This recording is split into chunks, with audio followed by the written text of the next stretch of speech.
Canaille, c'est parti d'une espèce de trip entre amis qui ça nous tentait d'aller jouer de la musique au soleil. Puis, ben, ça a un petit peu continué comme ça. On est resté toute la même gang d'amis, sauf que maintenant, c'est un petit peu des soleils artificiels. C'est des spots de plus en plus. Fait que, à part dans les festivals d'été sous la lune. Mais... Donc, ouais, c'est ça. C'est parti de où donc, Daphné? C'est parti du Parc La Fontaine à Montréal. Puis, ouais, comme il dit, c'était comme un trip amical. Là. On jouait pour nos amis.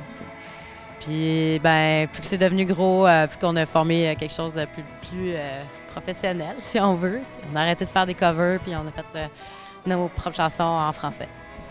Le deuxième album, c'est sûr que c'est différent du premier. C'est des chansons nouvelles. Alors, mais je pense que c'est juste, on a travaillé à 8 là-dessus. C'est côté inspiration, c'est sûr que ça vient de tous les bords. On est quand même 8 dans le groupe, fait que non, je sais pas, de style compagnie créole. Compagnie créole, ouais, avec un petit peu avec du rap à un moment donné. Ah oui.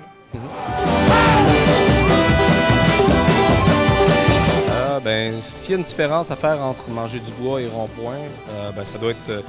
on va reconnaître les voix, les influences aussi, la musique, sauf qu'on est peut-être allé chercher d'autres backgrounds aussi à travers la tournée, à travers ben, notre expérience personnelle, ce qu'on écoute chacun de notre bord. Eric est resté le même, quand même. Ouais, toujours aussi mature et fringant. Ouais, ouais. Puis toi aussi, t'es resté la même, à part que ton toupette, il a shrinké. Ah, ouais. Fait qu'on s'attend à ce qu'au prochain album, ben, là, il a la tête... Pour vrai, c'est du gros plaisir à 8. Là. Je pense quand même... Moi, j'ai jamais eu l'expérience de faire un band avec 4 personnes ou 3. Mais moi, j'ai juste connu 8 personnes. Mais je peux dire quand même qu'on a beaucoup de plaisir à 8. Puis c'est sûr que...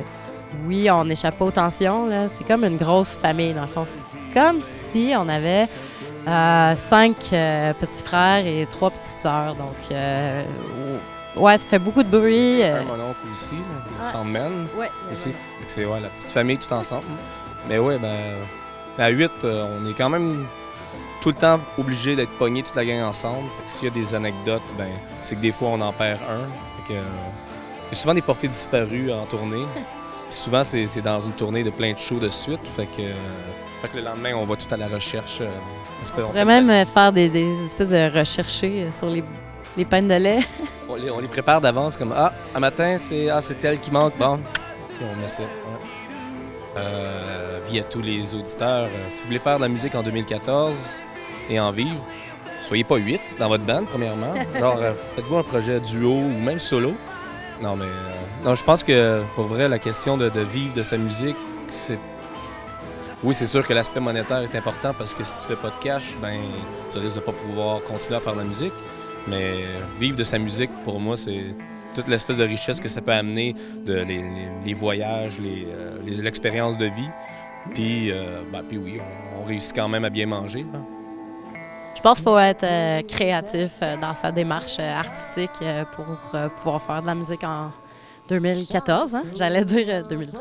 À date, notre tournée est pas mal organisée déjà. Fait que je pense qu'on va faire beaucoup de shows, avoir beaucoup de plaisir, rencontrer plein de nouveaux mondes. Pour la prochaine année, je pense qu'on aimerait ça aller jouer à Haïti. J'aimerais bien ça. Mais sinon, tu sais, conquérir la France, le Canada. Sinon plus. Sky is the limit. Ben non, après ça, il y a les étoiles, il y a la Lune. On peut faire des shows là-bas. Mais sinon, pour la prochaine année, ce qu'on a dans le fond, c'est qu'on vient de marcher pendant 2-3 ans. On s'est fait des pas dans la neige. Fait on risque de retourner un petit peu où est-ce qu'on allait. On va aller faire pour une 3e fois une espèce de tournée en France, en Europe.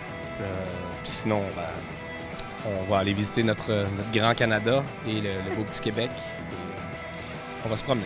Si Daphné, tu avais un conseil à donner... Ben le conseil, dans le fond, c'est d'essayer de faire n'importe quoi. Là. C'est juste de faire de la musique si tu veux en faire. Puis faut que tu sois un peu fou parce que c'est vraiment un métier un peu fou. T'as pas... c'est pas du 9 à 5 là, du tout, mais je veux dire, je pense qu'il y a tellement quelque chose d'enrichissant avec ça. Puis je veux dire, c'est quand même drôle, là, tu sais... tu te dis que tu fais des CD dans la vie puis tu montes des shows, tu sais. Je trouve ça quand même spécial. Mais, ouais. Ouais. Si j'ai de quoi rajouter, dans le sens, nous autres, ce qui a fait, j'ai l'impression que ça marche ou que ça continue, puis qu'on n'a pas, on n'a jamais désespéré, puis qu'on a fait notre affaire, mais c'est qu'on n'avait pas d'attente, dans le sens que si tu t'attends à se dire « Ah, ben moi, je veux faire de la musique pour avoir une limousine puis une loge remplie de champagne », ben tu risques de te casser la gueule dans les premières semaines, parce que... Mais c'est ça, dans le fond, de ne pas avoir trop d'attente puis de travailler fort, je crois. Un petit message pour Sorel qui est quand même... c'est là-bas que ça partit, le Yodel. Il me semble que j'ai vu une entrevue en France qui disait que le Yodel était parti à Sorel. Préparez-nous de la giblotte puis réinvitez-nous. C'était bien le fun la dernière fois. Puis le gin était bien bon.